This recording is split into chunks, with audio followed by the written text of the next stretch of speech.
mengenai restriction enzyme, ya. Nah, fungsi dari sebenarnya fungsi alami dari restriction enzyme ini kemarin apa?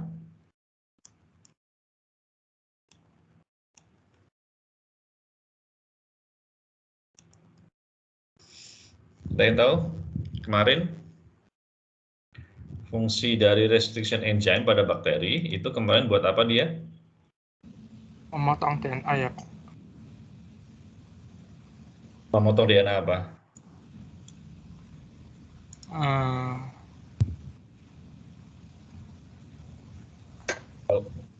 Kalau cuma memotong DNA kan berarti dia juga akan memotong DNA dirinya sendiri. R-site-nya, Pak. R-site. Apa? R-site. Bener nggak sih? Jadi fungsi alami restriction enzyme buat bakteri itu sendiri itu apa?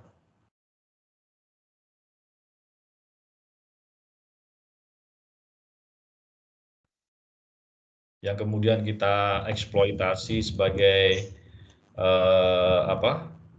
cara untuk melakukan rekayasa genetik. Kemarin apa fungsinya? Fungsi alami dari rekayasa genetik? Fungsi alami dari restriction enzyme? Untuk melindungi bakterinya sendiri nggak Pak dari bakteriofag itu? Oke. Ya, jadi sebenarnya bukan hanya dari bakteriofag saja, tapi intinya ya restriction enzyme itu merupakan senjata dari bakteri untuk melindungi dirinya dari masuknya materi genetik asing. Ya. Jadi bisa juga karena bakteriofag atau juga nanti mungkin dari yang lainnya ya DNA yang asing. Nah, nanti jadi dia juga punya proteksi seperti itu ya dengan memotong-motongnya ya. Nah, kemudian restriction enzyme ini dia akan memotong pada restriction site ya. Jadi restriction site itu merupakan spesifik sequence ya, spesifik sequence dari DNA tempat nanti restriction enzyme akan memotong ya. Nah, biasanya itu ada 4 sampai 8 base pair resistance site-nya ya. Nah, kenapa resistance site ini sangat penting ya, terutama dalam rekayasa genetika? Yang pertama, alasan pertama adalah restriction site ini merupakan tempat nanti untuk menempelkan DNA asingnya ya, DNA yang mau kita cloningkan. Nah, selain itu, resistance site-nya kita juga ingin tahu, yaitu supaya nanti pada vektornya itu juga kita tidak salah memotongnya. Ya, jadi maksudnya gini, pada saat kalian ingin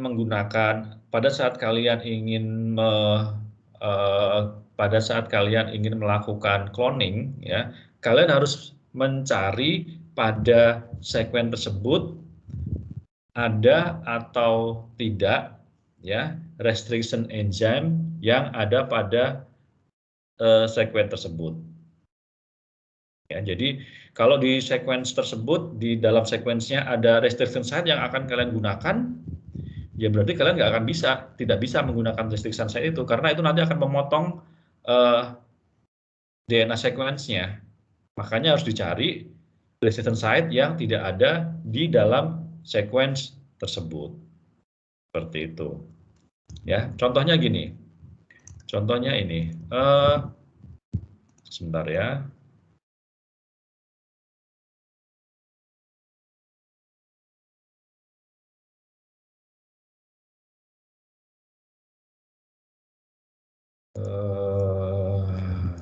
Wait a second, saya cari dulu.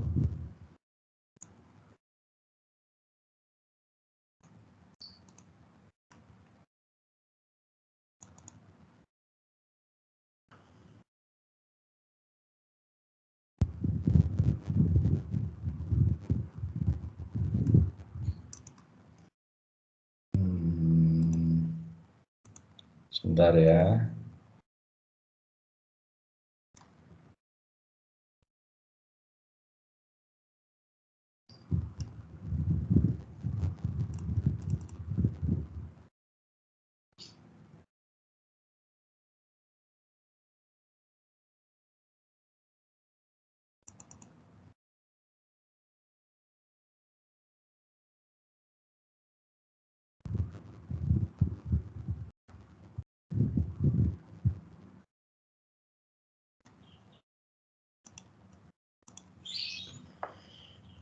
Data sesat.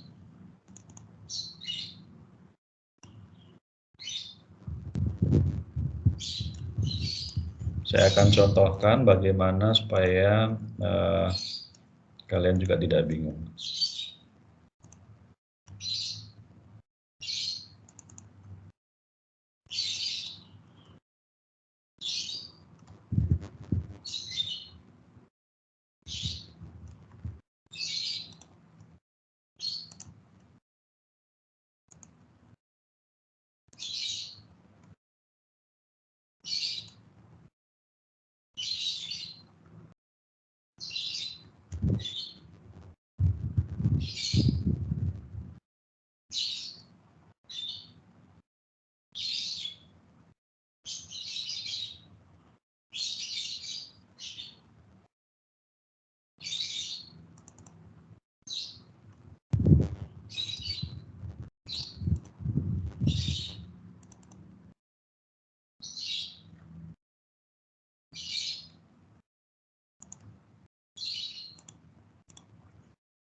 Oke, saya akan share screen dulu.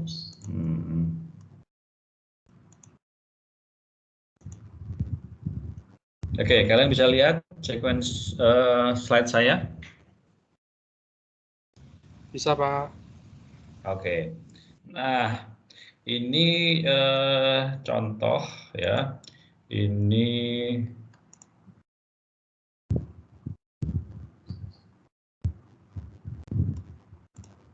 oke. Ya.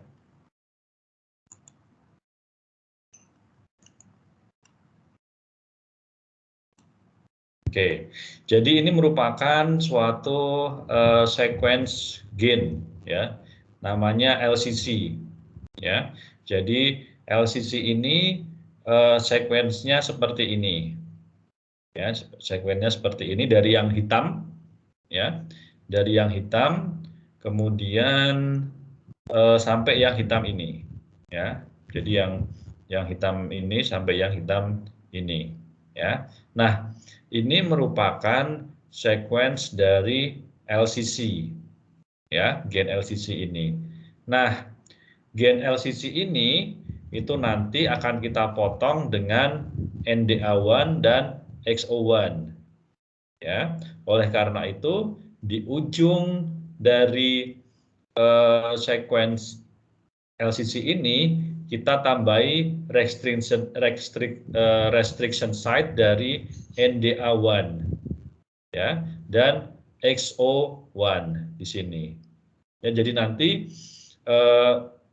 sequence tersebut akan kita potong dengan kedua enzim ini, ya. Nah, sebelum kita melakukan pemotongan dengan NDA1 dan XO1 ini, harus kita cek dulu, ya. Jadi harus kita cek dulu apakah sequence-sequence yang ada di dalam sini, ya, di dalam LCC ini ada restriction site dari NDA1 dan XO1, ya. Jadi kemudian setelah dicek ternyata aman, ya, aman, sehingga nanti sequence ini bisa kita potong dengan NDA1 dan XO1, ya.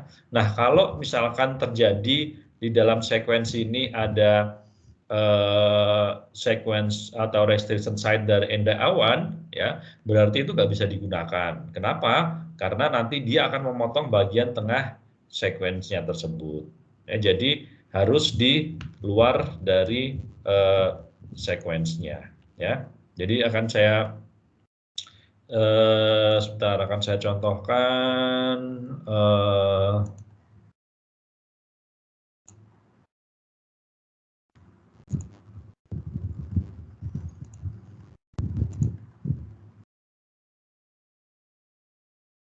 sebentar ya.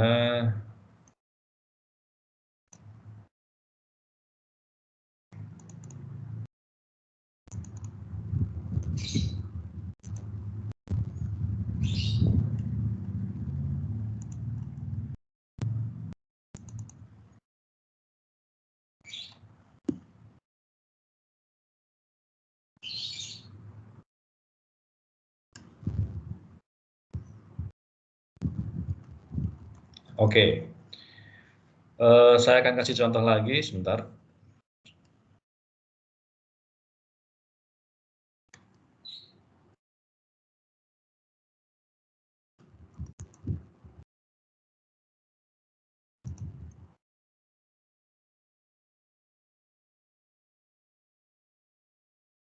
Bukan yang ini, sebentar.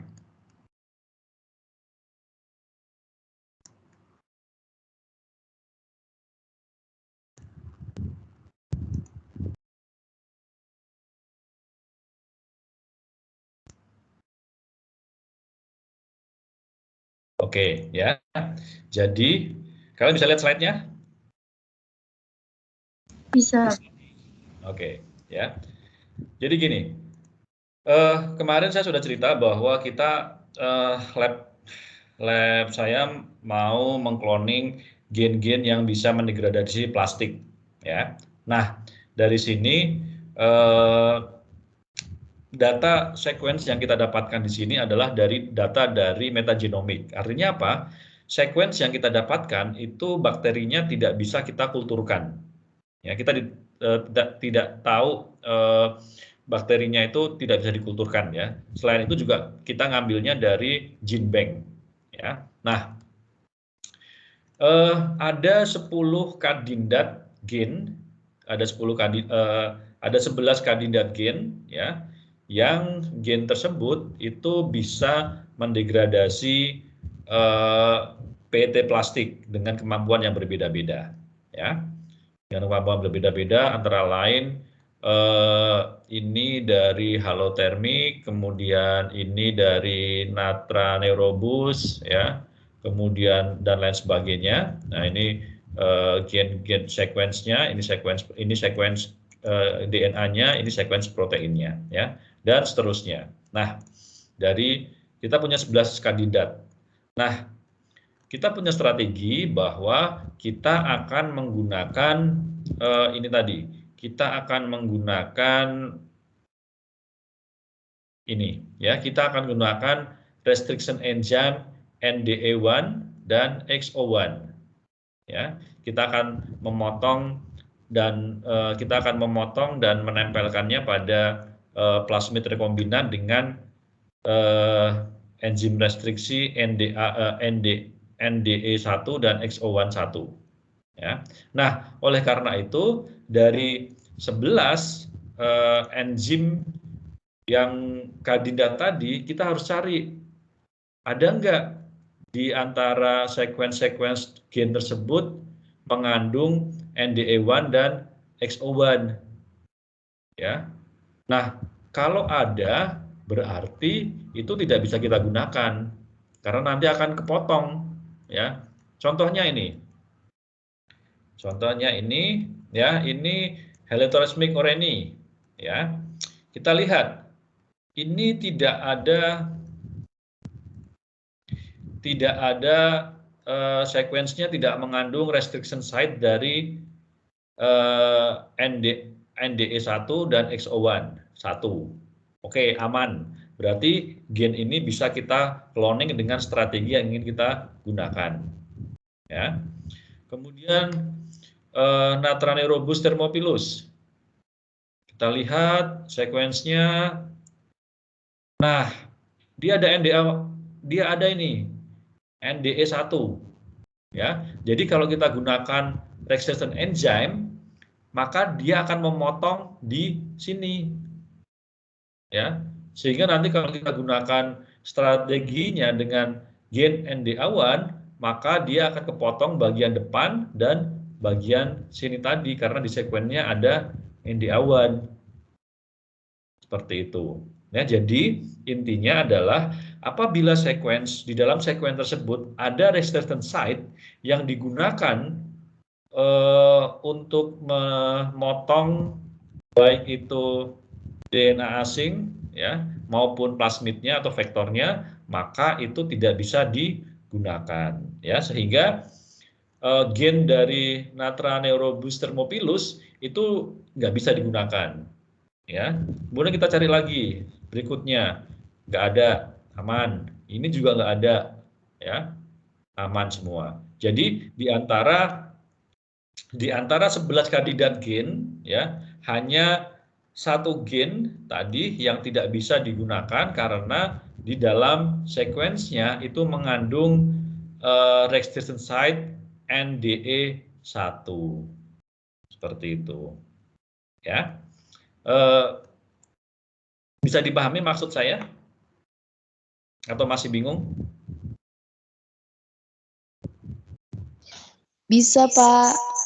Bisa, Pak. Bisa ya. Jadi karena kita kembali ke sebentar.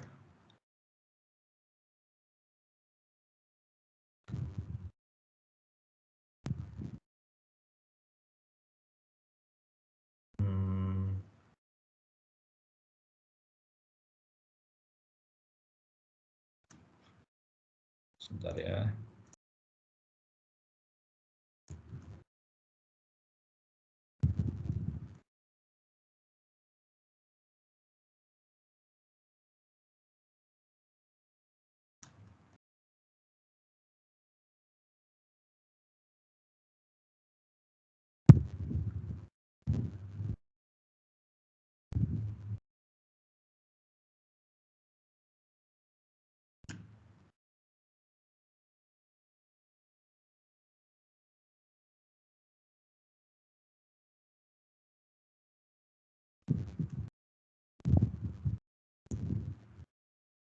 Kalian bisa lihat slide-nya?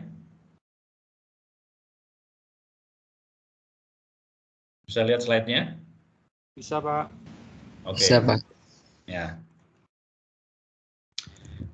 Oke, jadi strategi pertama kemarin itu adalah kita akan menggunakan dua restriction enzyme, yaitu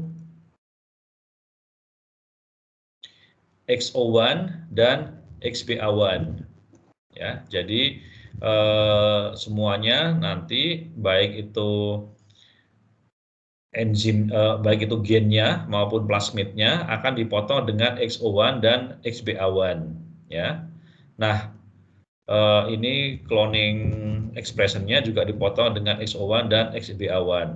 Nah, kemudian ada pergantian jenis restriction site yang kita gunakan ya. Jadi di sini XBA1 ya, XBA1 ini diganti dengan NDE1 tadi ya, sehingga di sini itu bukan XO1 dan XBA1 tapi XO1 dan NDE1. Nah, otomatis di sini juga akan diganti XO1 dan NDE1 ya, sehingga nanti akan dibikin rekombinan plasmid ya. Jadi di sininya itu ini diganti dengan XBA1-nya ini diganti dengan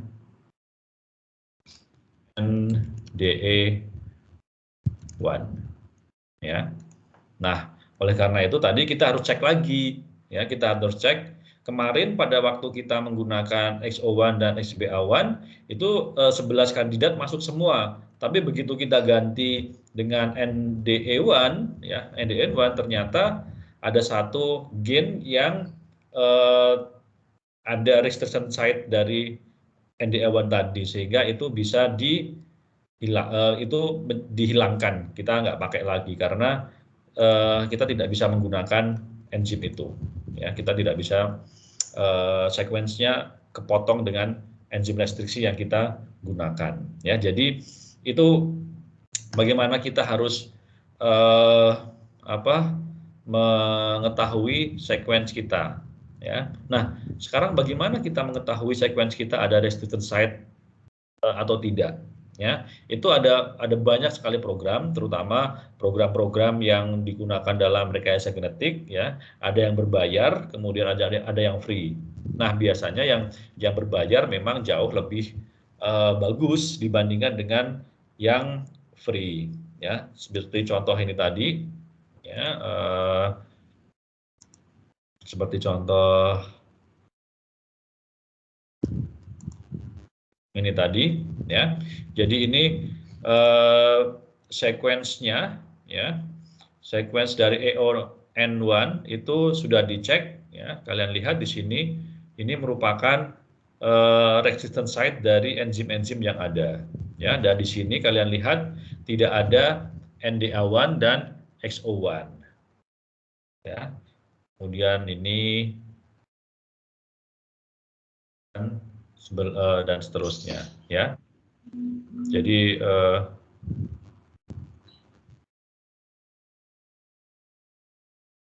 di tengahnya, kalau kalian lihat, ya, di tengahnya, sebentar,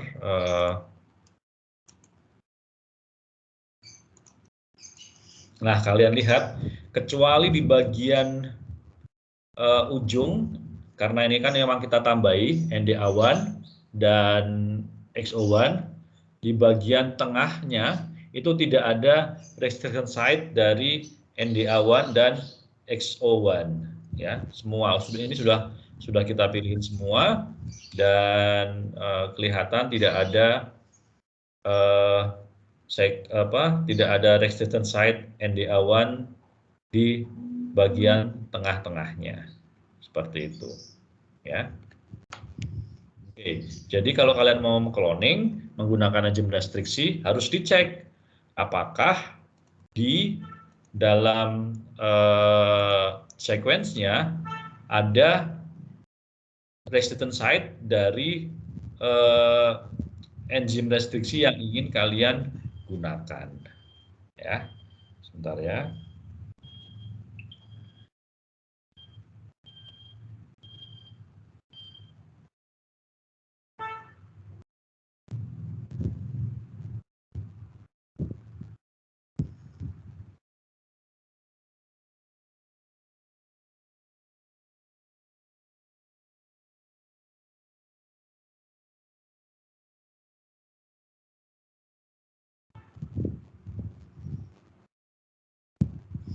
Oke, ya. Jadi itu tadi bagaimana strategi kita kalau kita ingin melakukan cloning. Kita cari di dalam sequence-nya ada enzim ada resistant site dari enzim yang akan kita gunakan nggak? Kalau ada, nggak bisa kita gunakan enzim restriksinya, ya, harus kita ganti, atau gennya yang kita ganti, seperti itu, ya. Oke. Sekarang kita akan masuk ke materi berikutnya yang berkaitan dengan PCR. Ya. Oke, ada yang tahu apa itu fungsi dari PCR? Atau PCR itu singkatan dari apa dulu?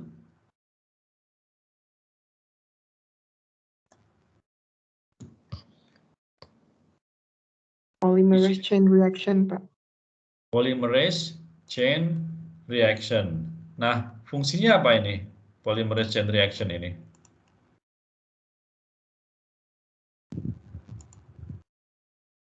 Mendeteksi keberadaan materi genetik ya, Pak? Kenapa? Mendeteksi keberadaan materi genetik. Bukan. PCR itu bukan untuk mendeteksi materi genetik. Ada lain? Ada yang lainnya?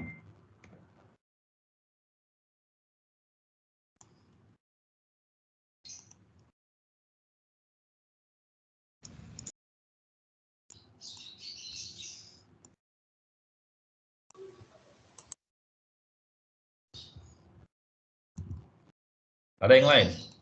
Polymerase chain reaction. Memperbanyak salinan suatu daerah rantai DNA, Pak.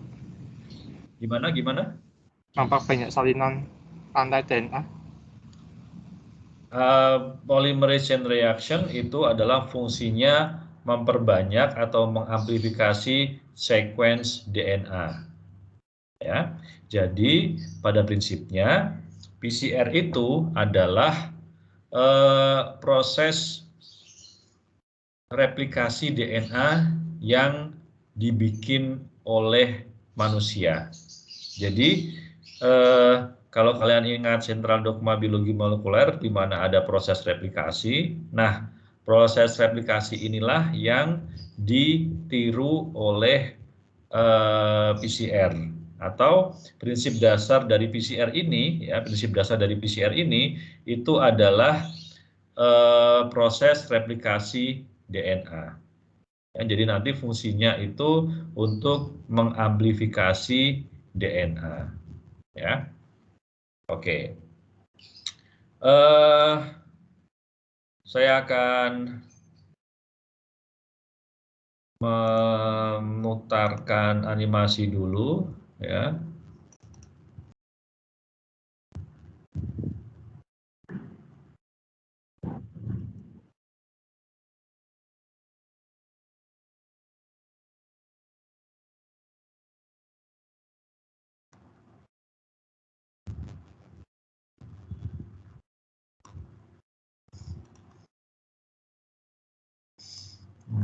Sebentar ya.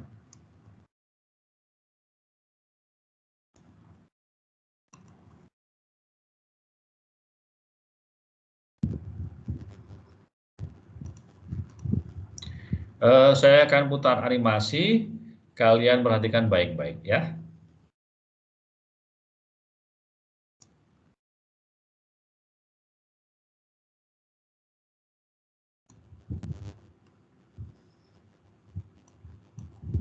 Bisa lihat slide-nya? Belum, Halo? Pak. Di saya belum ada, Pak. Belum, Pak. Yang kalian lihat apa sekarang? Hanya bapaknya, Pak. Belum. Sebentar.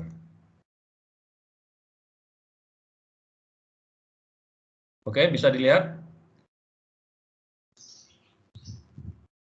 Belum, Pak. Belum, Pak. Oke, sebentar ya.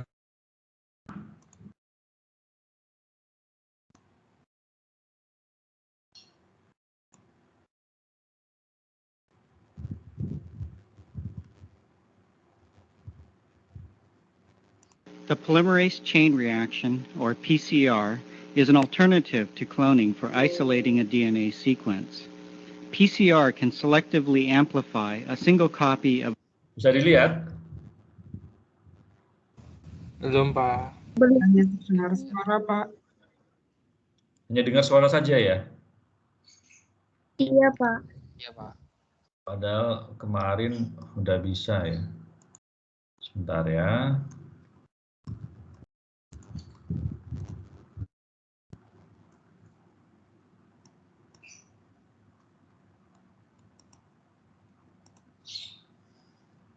Yang ada di slide kalian apa sekarang? Di screen kalian? Tidak ada apa-apa. Iya, Pak. Kalau di saya juga hitam. Nggak bisa ya. Sebentar ya.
Oke, sekarang apa yang kalian lihat di layar kalian? Iya, video Bapak, tapi belum ke play. A sample of chromosomal DNA, also called genomic DNA, can be used as the starting material for the polymerase chain reaction, or PCR. With PCR, an investigator can amplify a single copy of a DNA segment into billions of identical copies. The DNA segment of interest, or target DNA, is indicated in red. In addition to the target DNA, a PCR reaction contains several other ingredients. These include free nucleotides, DNA primers, and the enzyme Pak, di sini Taq belum terlihat, polymerase. Pak. The primers are typically about 20 nucleotides. Belum terlihat ya? Iya, hanya Maaf, terlihat terlihat, media Bapak. playernya saja, Pak. Hanya terlihat media player saja ya. Sebentar.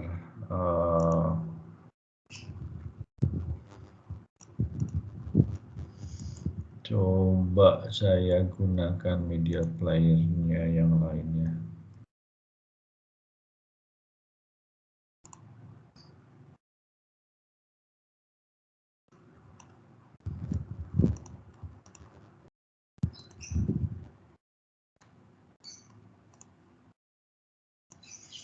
Oke, sekarang apa yang kalian lihat? Sudah terlihat. Sudah terlihat, Pak.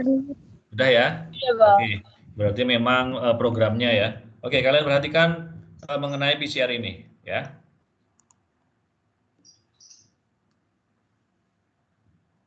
A sample of chromosomal DNA, also called genomic DNA, can be used as the starting material for the polymerase chain reaction, or PCR. With PCR, an investigator can amplify a single copy of a DNA segment into billions of identical copies. The DNA segment of interest, or target DNA, is indicated in red. In addition to the target DNA, a PCR reaction contains several other ingredients. These include free nucleotides, DNA primers, and the enzyme Taq polymerase. The primers are typically about 20 nucleotides long and are complementary in sequence to the ends of the target DNA. Taq polymerase is derived from hot springs bacteria and can tolerate the intense heat of a PCR reaction. A PCR reaction lasts several hours and typically consists of 20 to 35 repeating cycles. A cycle begins by heating the reaction mixture to 95 degrees Celsius. The heat denatures the DNA, breaking the hydrogen bonds that hold the strands together. After denaturing the DNA, the temperature is reduced to around 60 degrees so that the primers can form hydrogen bonds, or anneal, with their complementary sequences in the target DNA. Note that the primers and the target DNA follow base pairing rules. An adenine, A, pairs with a thymine, T, and a cytosine, C, pairs with a guanine, G. In the next phase, the temperature is raised to 72 degrees Celsius. Taq polymerase functions optimally at this temperature and begins polymerization, adding nucleotides to the 3' end of each primer attached to the DNA strand. After one complete cycle, there are 2 double-stranded copies of the target DNA.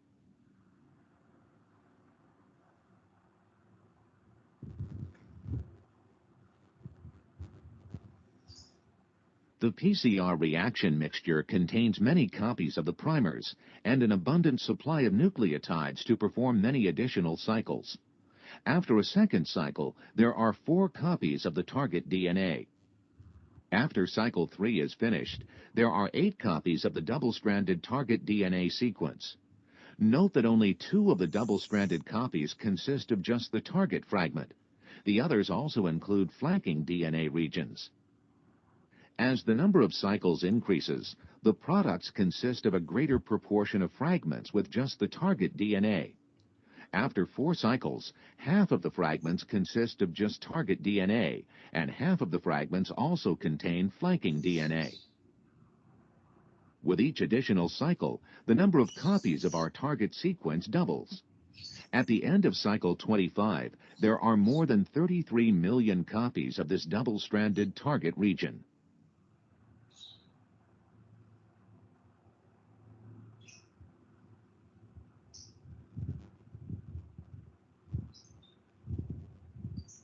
Oke, ya. Jadi pada prinsipnya itu tadi merupakan bagaimana PCR bekerja, ya. Jadi PCR ini akan mengamplifikasi, ya, akan mengamplifikasi sequence yang kalian ingin perbanyak, ya, sehingga nanti pada biasanya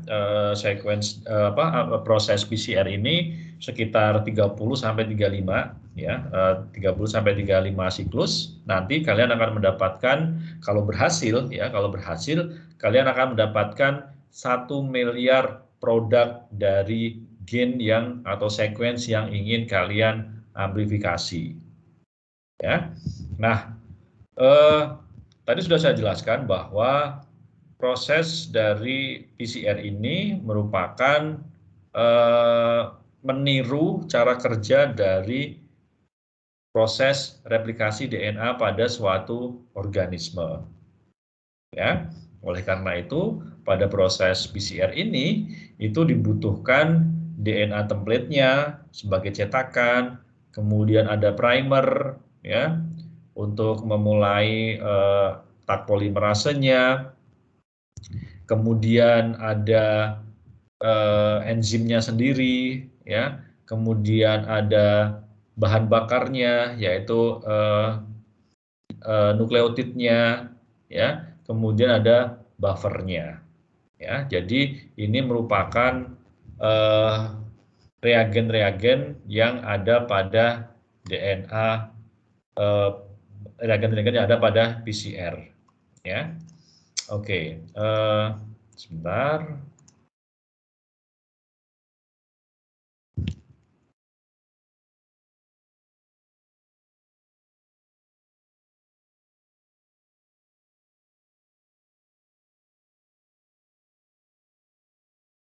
Saya akan putarkan sekali lagi supaya kalian memahami, ya. Kemudian setelah itu akan saya jelaskan melalui slide-nya.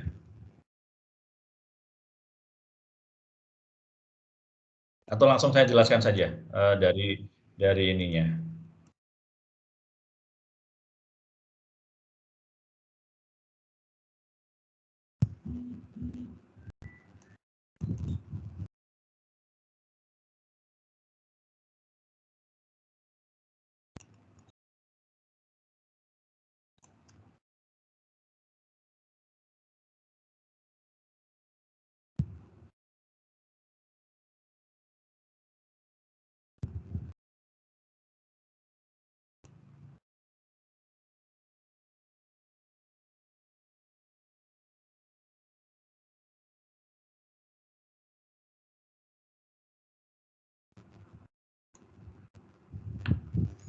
Oke, kalian bisa lihat slide-nya? Share screen-nya? Bisa, Pak. Bisa, Pak. Oke, saya akan menjelaskan langsung dari animasi ini, ya.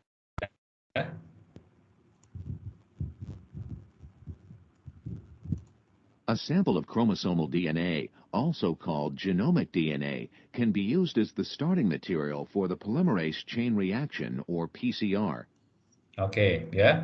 Jadi di sini DNA hasil ekstraksi kalian yang merupakan genomic DNA itu bisa digunakan sebagai DNA sampel yang akan diamplifikasi atau diperbanyak, ya.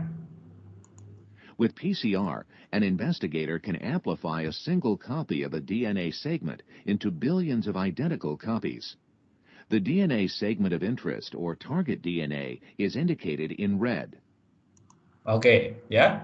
Nah, dengan PCR ini, ya, dengan PCR, target DNA itu bisa kita amplifikasi sampai nanti kita mendapatkan miliaran kopi DNA yang sama, ya. Nah, di sini contohnya target DNA ini yang merah, ya, yang merah ini, Ini merupakan target DNA yang nanti akan kita amplifikasi.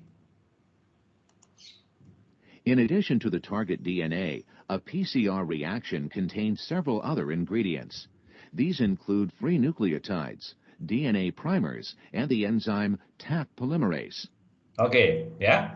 Nah, untuk melakukan PCR, ya, selain target DNA yang merupakan cetakan yang akan digunakan, kita juga perlu primers.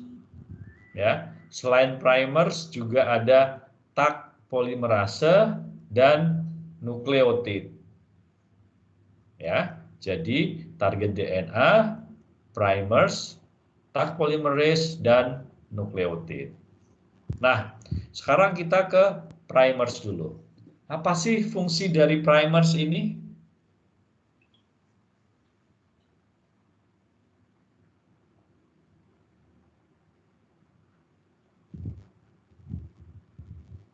Ingat lagi proses replikasi DNA.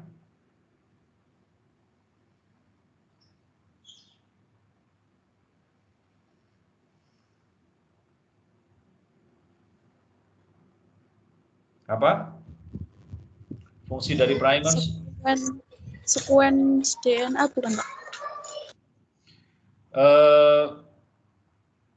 Oke.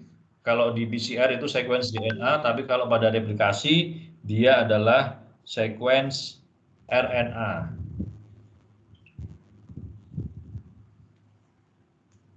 Fungsi dari primers ini apa kalau pada PCR?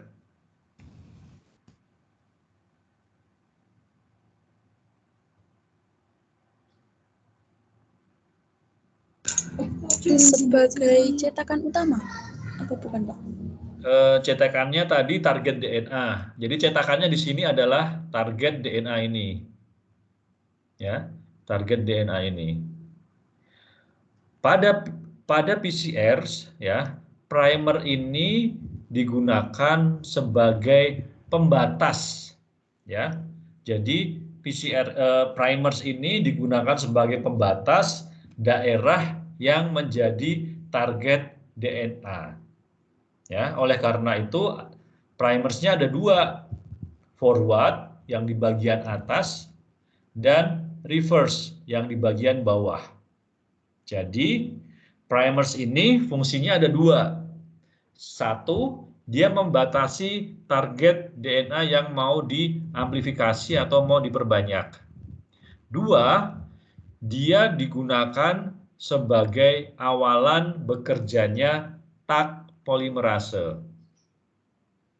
Ingat, fungsi dari Taq polimerase itu adalah menambahkan DNA atau menambahkan nukleotid. Ya, jadi dia akan menambahkan nukleotid ini. Ya, nah kalau tidak ada primers, ya kalau tidak ada primers ini, Taq polimerase tidak akan bisa bekerja karena Taq polimerase hanya bisa menambahkan nukleotid pada sequence yang mau diamplifikasi. Ya. Nah, kemudian nukleotid fungsinya apa? Nukleotid ini ya bahan bakar ya untuk digunakan menyusun sequence DNA.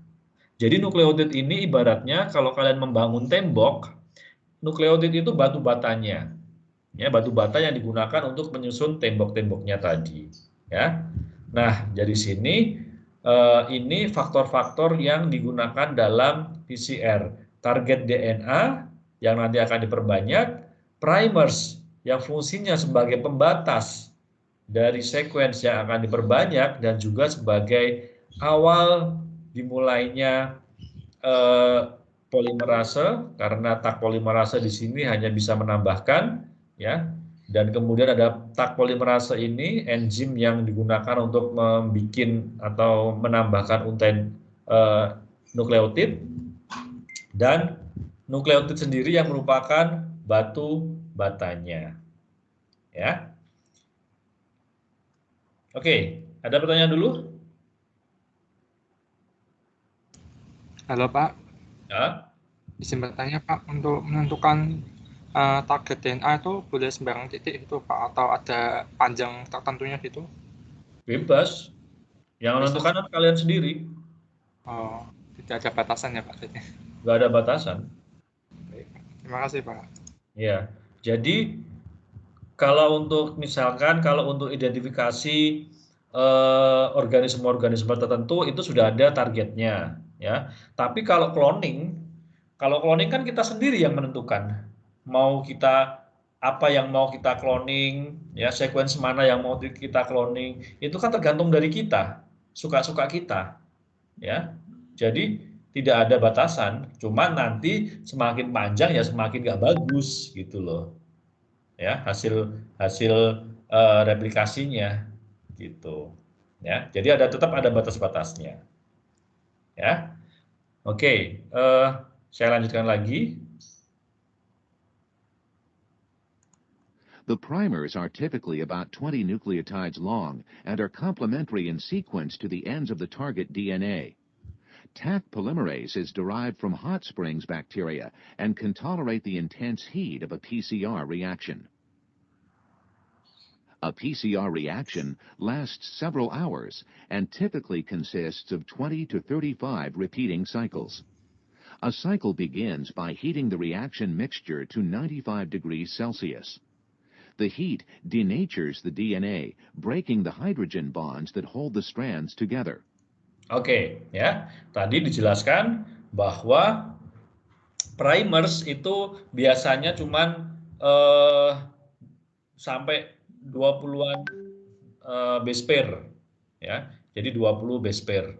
Nah, oleh karena itu nanti kita harus hati-hati dalam membuat primer ini, ya. Nanti ada programnya, ya. Nah, siklus pertama dari PCR ini adalah denaturasi DNA. Artinya apa?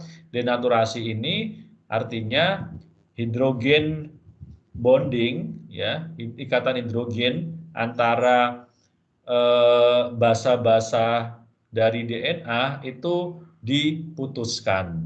Ingat, yang diputus ini adalah ikatan hidrogen, ya, bukan ikatan fosfodiester. Kalau ikatan fosfodiester diputus itu harus menggunakan enzim restriksi kemarin, ya. Kemudian untuk menempelnya ya pakai ligase. Itu kalau yang dipotong adalah ikatan fosfodiester. Tapi kalau ikatan hidrogen itu dia bisa putus nyambung dengan temperatur yang berbeda. Ya. Nah, di sini suhu dinaikkan 90-an, ya, 90-an itu sudah cukup. Ada yang 95, tapi 90 itu biasanya sudah putus. Nah, denaturasi ini dengan menaikkan suhu sampai 95 derajat Celcius, di mana nanti DNA akan mengalami denaturasi menjadi ikatan tunggal. Ya. After denaturing the DNA, the temperature is reduced to around 60 degrees so that the primers can form hydrogen bonds or anneal with their complementary sequence. Oke, ya. Nah, kemudian setelah DNA tadi terdenaturasi menjadi single strand, kemudian suhu akan diturunkan lagi. Ya. Suhu akan diturunkan lagi menjadi antara 50 sampai 60 tergantung dari jenis primernya, supaya primer ini nempel ke template DNA tadi. Ya, ingat bahwa primer ini harus komplement. Kalau tidak komplement, PCR kalian gagal. Ya, terutama untuk cloning, ya. Untuk cloning karena kalian kan harus mendesain primer sendiri nih, ya, karena sekuensinya spesifik, ya. Makanya harus hati-hati dalam menyusun primer ini, karena primer itu yang menentukan, salah satu yang menentukan keberhasilan dari PCR. Jadi primer ini nanti akan berpasangan, ingat berpasangan, ya, berpasangan dengan untai DNA yang ada pada sekuens yang kita perbanyak, ya. Nah, jadi tadi dinaikkan untuk memutus DNA, kemudian diturunkan untuk menempelkan dari primer ini, ya. Kemudian kita lanjutkan. In the target DNA. Note that the primers and the target DNA follow base pairing rules. An adenine, A, pairs with a thymine, T, and a cytosine, C, pairs with a guanine, G. Ya, jadi primer di sini itu akan berkomplement.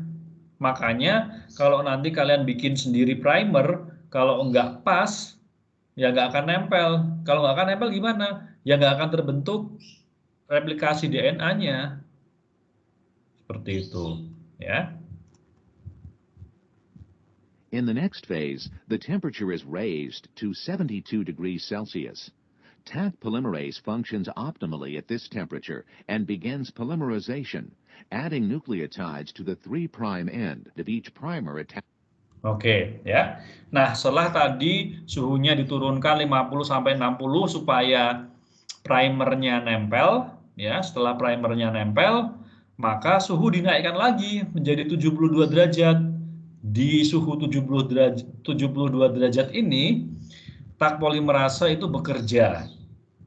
Ya, Taq polimerase itu bekerja sehingga pada suhu yang tinggi dia bisa menambahkan atau melakukan polimerisasi sekuens DNA dengan cara menambahkan nukleotid yang ada. Seperti itu, ya.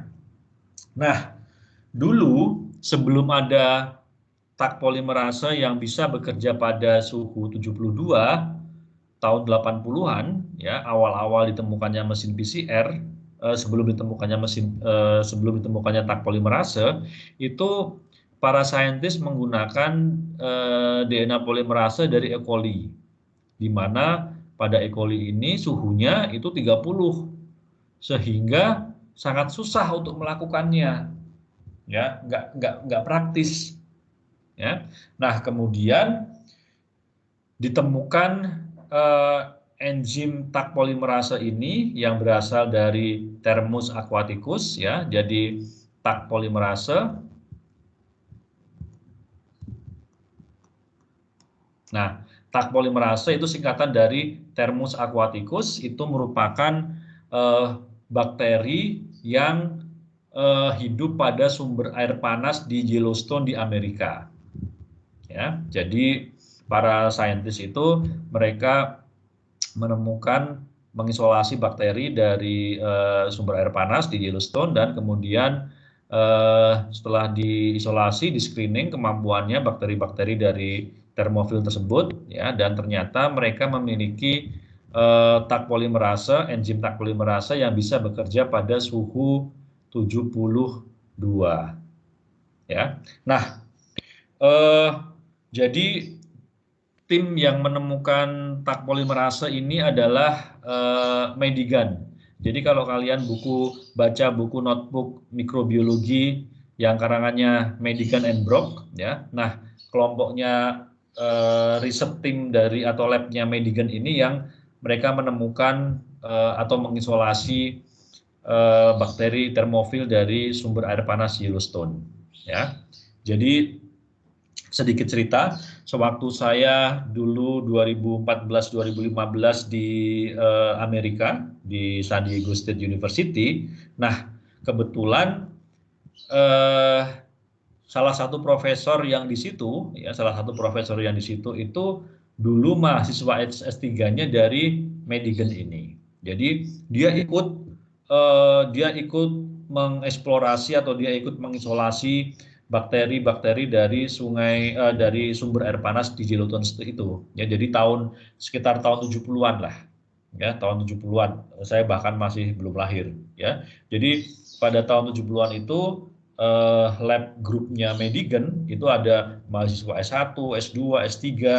Mereka camping, ya, menggunakan karavan di pinggiran sumber air panas di Yellowstone itu, ya. Nah, di situ mereka melakukan proses-proses isolasinya.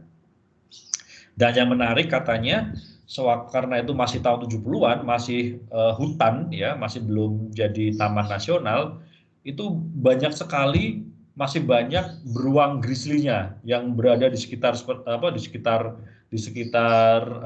sumber air panas itu. Jadi mereka juga harus berhati-hati sekali karena banyak sekali beruang-beruang grizzly yang sangat sangat besar dan liar yang juga berada di sekitar situ ya. Jadi mereka bekerjanya harus ekstra hati-hati. Dan yang menemukan enzim Tak polimerase itu justru malah mahasiswa S1-nya ya, karena mungkin mereka kan ada pembagian tugas masing-masing ya, untuk yang S3 ngerjain apa, S2 ngerjain apa, S1 ngerjain apa. Nah, yang menemukan Tak polimerase ini justru mahasiswa dari S1 yang ikut di rombongan penelitian tersebut, seperti itu ya. Nah, ini juga sekarang saya memiliki proyek-proyek riset yang berkaitan dengan bakteri termofil dan bakteri dari extreme environment.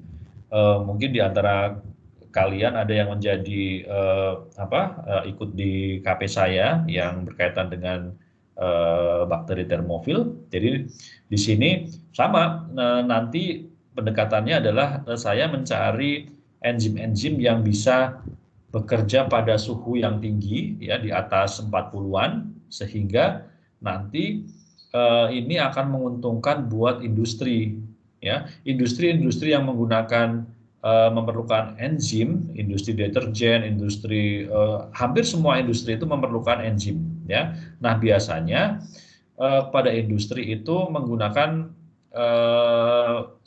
sekarang ini menggunakan bahan kimia ya. Oleh karena itu mereka ingin mengganti dengan enzim, tetapi enzim yang bisa tahan pada suhu yang tinggi ya. Oleh karena itu sekarang larinya ke sustainable industry ya, dengan menggunakan green enzyme ya. Nah, enzim-enzim yang bisa bekerja pada suhu tinggi itu disebut dengan thermozyme ya. Enzim yang bisa bekerja pada thermozyme. Jadi ini sekarang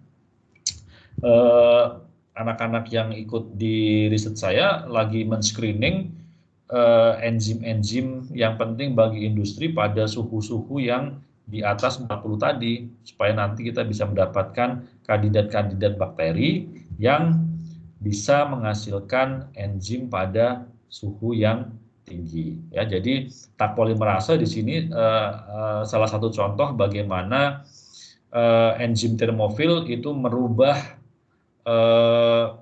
atau merevolusioner kerjaan di cloning ya. Jadi dengan suhu yang tinggi ini maka proses replikasi berjalan dengan baik ya.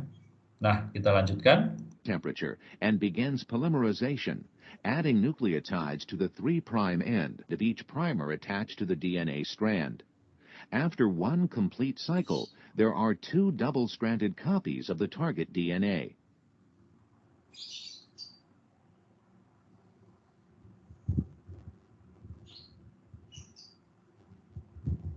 The PCR reaction mixture contains many copies of the primers and an abundant supply of nucleotides to perform many additional cycles. After a second cycle, there are 4 copies of the target DNA.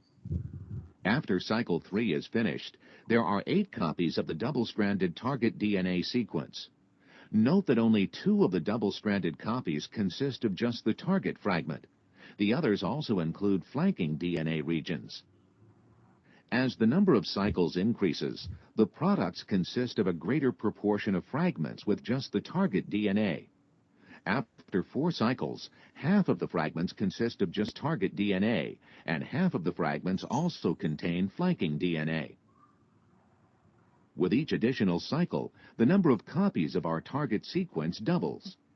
At the end of cycle 25, there are more than 33 million copies of this double-stranded target region.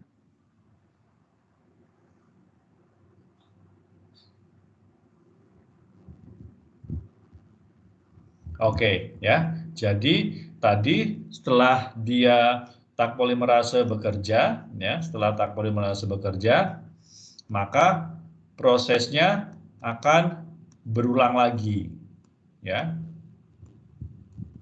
Oke, dari sini adding nucleotides to the 3' end of Ini each primer attached to the extension. DNA strand.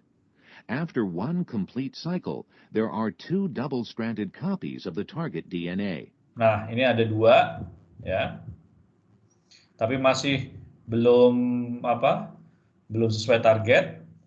Siklus kedua The PCR sama. reaction mixture contains many copies of the primers and an abundant supply of nucleotides to perform many additional cycles. After a second cycle, there are 4 copies of the Ada 2 target kopi DNA. setelah cycle 2. After cycle 3 is finished, there are 8 copies of the double-stranded target DNA sequence. Nah, kalian perhatikan, baru pada siklus ketiga target DNA-nya diperoleh. Ya, baru pada siklus ketiga target DNA-nya diperoleh. Kemudian nanti Note that only 2 of the double-stranded copies consist of just the target fragment. The others also include flanking DNA regions. As the number of cycles increases, the products consist of a greater proportion of fragments. Nah, kemudian target DNA akan semakin banyak, semakin banyak, semakin banyak. With just the target DNA. After 4 cycles, half of the fragments consist of just target DNA, and half of the fragments also contain flanking DNA. With each additional cycle, the number of copies of our target sequence doubles. At the end of cycle 25, there are more than 33 million copies of this double-stranded target region. Oke, ya. Jadi itu tadi bagaimana proses dari amplifikasi dari PCR-nya. Ya. Oke. Ada pertanyaan dulu?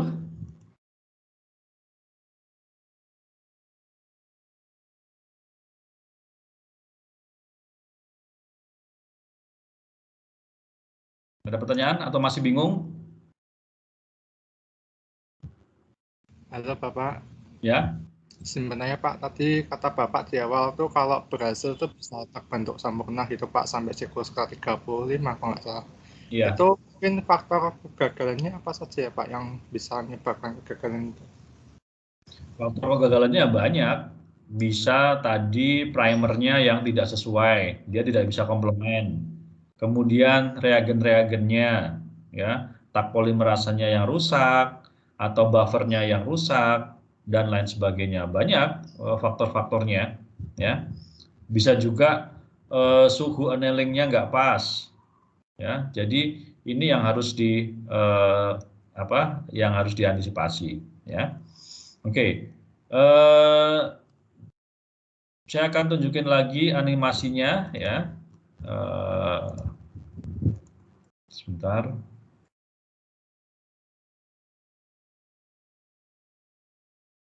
Oke, kalian bisa lihat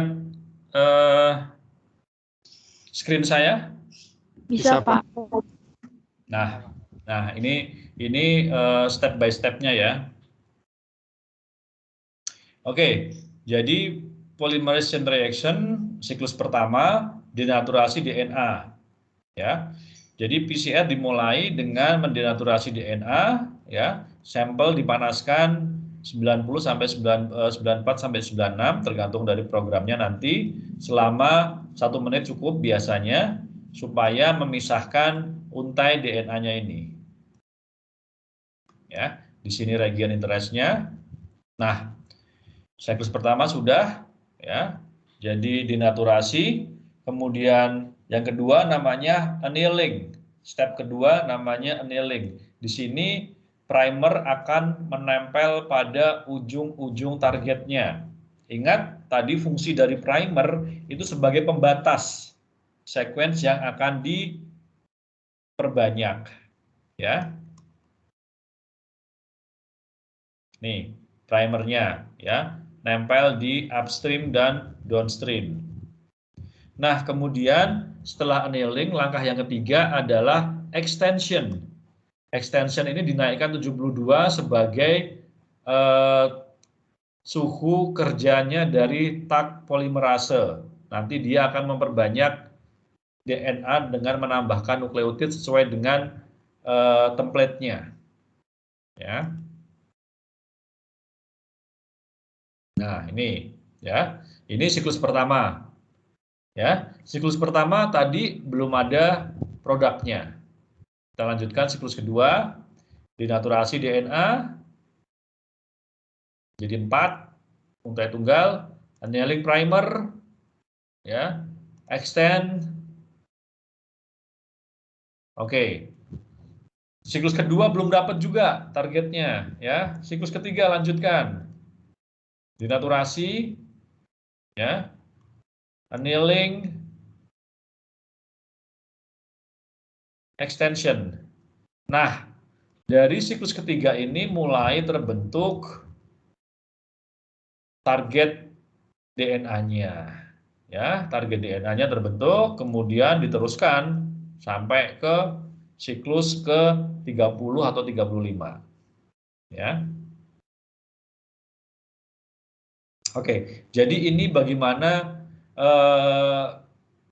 perbanyakan dari untai DNA. Ya, siklus pertama, lihat siklus pertama belum ada targetnya, masih merah. Siklus kedua masih merah juga. Jadi DNA kopinya aja, targetnya belum ada. Siklus ketiga baru kelihatan ya target kopinya. Nah, kemudian ya. Terus siklus ke-8, siklus 9, terus ya. Nah, kemudian sampai siklus ke-30 itu kalian sudah mendapatkan 1 miliar untai DNA dari targetnya. Ya. Biasanya mentoknya 40 atau 45 karena 45 itu nukleotidnya juga sudah habis. Ingat, nukleotidnya tadi kan DNA, nukleotidnya tadi kan kayak batu bata. Jadi semua sudah dipakai sehingga sudah tidak ada sisa lagi. Seperti itu. Ya.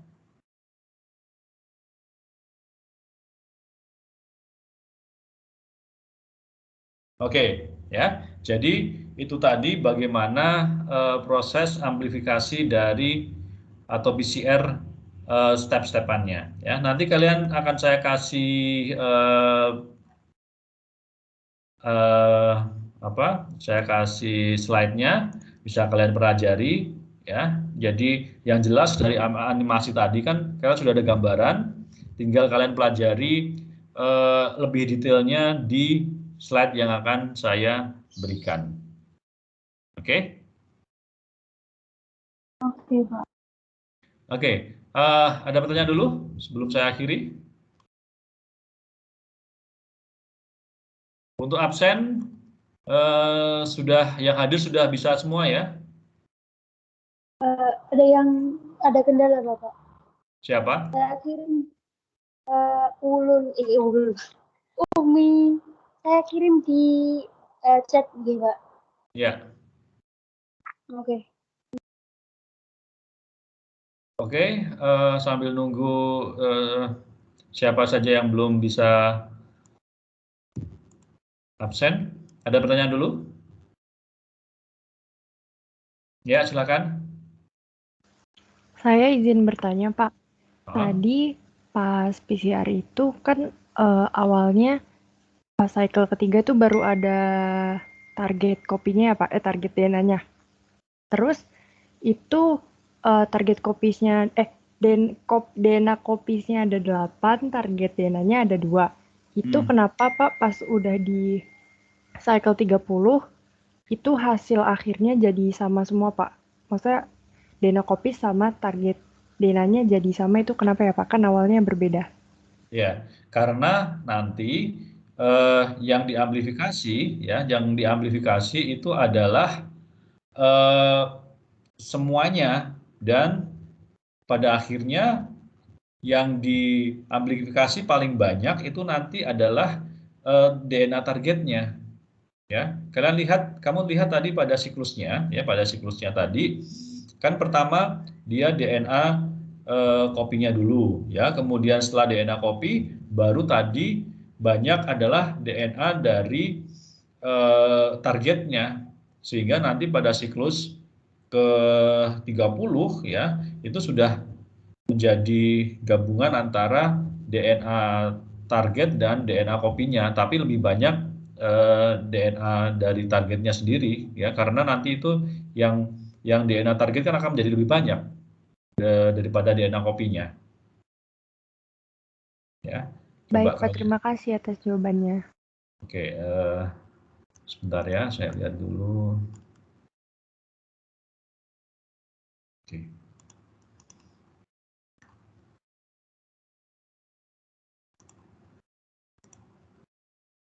Jadi nanti pada akhirnya DNA target yang lebih banyak diamplifikasi daripada DNA kopi.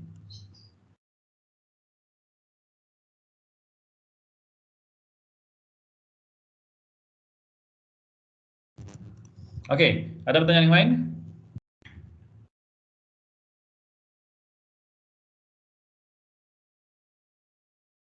Kalau nggak ada, akan saya akhiri ya untuk kuliah kali ini. Selamat sore. Assalamualaikum warahmatullahi wabarakatuh. Waalaikumsalam warahmatullahi wabarakatuh. Terima Stay kasih safe dan Pak. stay healthy ya. Ya, sama-sama. Bapak juga. Terima kasih. Ya, selalu, Pak. Ya.